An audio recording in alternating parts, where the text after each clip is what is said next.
Hello, my name is Dante Renee, and welcome to the 10 Room Bizarro YouTube page where I talk about films that I believe need to be talked about more.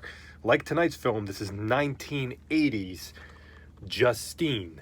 1980's Justine, A Matter of Innocence. From the cravings of a young girl's dreams to the maturing of a woman's passion. What a beautiful artwork there. And this is the back. Couple screenshots here. And this is Justine, come out in 1980, 84 minutes long, directed by the amazing director Roberta Findlay. You know, what's really interesting about Roberta Findlay is that you know her from directing exploitation films to adult films to horror films, and some of which I've looked at on this YouTube page already. And the interesting thing is how many female directors in general are involved in the most edgy of the genres: horror, exploitation, and especially adult cinema, X-rated films, sex films. She's done softcore and hardcore. This is Justine. Now, the lead playing Justine in this film is Hilary Summers. Hilary Summers is someone I absolutely love. She's in a film called Star Virgin, which I looked at on this YouTube page. You can find it on here. But I just absolutely love Hilary Summers. She's one of my favorites. Plus, she also has a birthmark to the left of her butthole. You can always kind of notice that in her films. We also have Christine DeSchaefer from Hot and Saucy Pizza Girls, which I've also looked at on this YouTube page. And just also Vanessa Del Rio's in here. You know, we got a lot of great people in here. And the lead guy who plays Uncle Stephen, he looks familiar, but I don't know his name. I don't know who he is. He's great. This is Justine. Let's get into this film here. 1980. Now, right off the bat, I got to tell you, this film is so lush, so beautiful. The environments are just amazing. First off, let's talk about the mansion in this film. The mansion in this film is ridiculous. I mean, it's not a set. It's a real place. Outside, it looks like a Tudor home, you know, and it is just it's crazy. The architecture, the windows, the circular living room. I mean, the staircase, the bedrooms. This is quite a freaking place.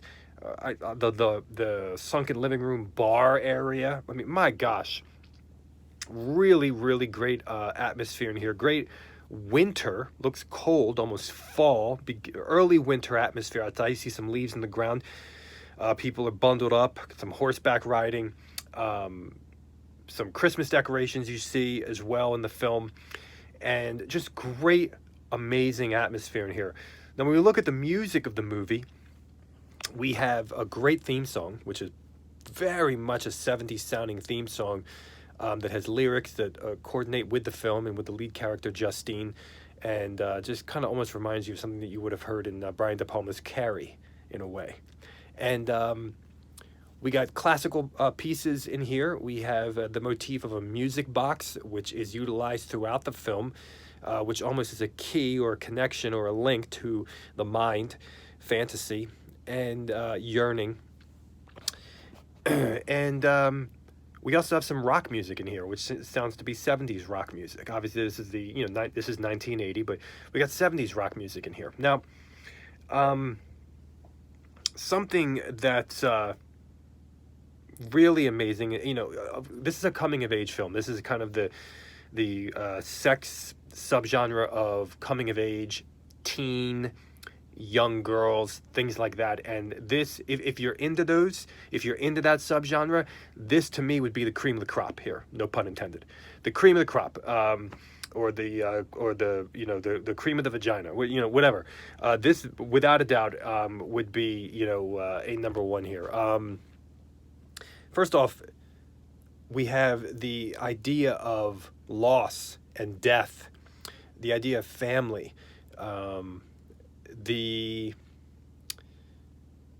being lost in the shuffle, innocence, yet yearning, discovery, feelings, being a part of something, being loved. We also have the destruction of innocence, manipulation and power. We have divorce. We have incest and pedophilia, and we have the the areas of virginity and fantasy and lust and love, and they flip, right? They flip, and kind of repression and freedom, and captivity and freedom, and we have sexual, we have rape in here, we have role playing in here, we have wild role playing in here, fantasy, two girls, one guy, two guys, one girl. We even have a sex show in the film, which really seems to be movie clips from other sex films. And we have really a character of Justine who she's lost. She's trying to figure out her place. She has no experience at all with her sexuality.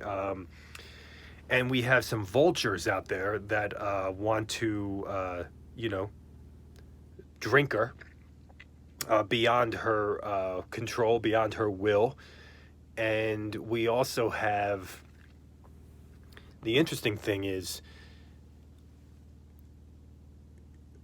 a yearning for family and a yearning sexually for family. I'm not giving away too many things in here, but I will tell you that the teen sex comedy film Beach Girls seems to have a bit of a connection with Justine here, this film.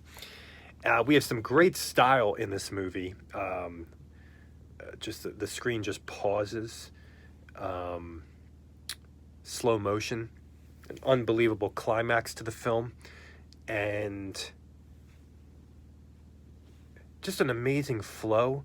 Great distance shots with the cinematography, where all of a sudden you're really getting in the whole room, or the candles on the table in front of the bed. Lots of coverage, it seems. Great voiceovers in here. And actually, I just said great voiceovers. Were there voiceovers? For some reason, I felt like there were. Yeah, there were at the beginning of the film. Well, there was dialogue, I think, dialogue at the beginning of the film that was kind of being played over the opening credits of the movie, done to great stylistic effect, and really kind of establishing the storyline and establishing everything using style, using actual style. And that's something that I find to be really, really cool. It's not done in just, in some straightforward kind of way. There's style with it. There's something... It's not dumbing down the viewer, if you understand what I'm saying. I will tell you that the sex scenes in here are amazing, okay? If you're looking for a film in the subgenre of coming of age, teen, young girl, if, the incest genre, or even rape, or all those different areas...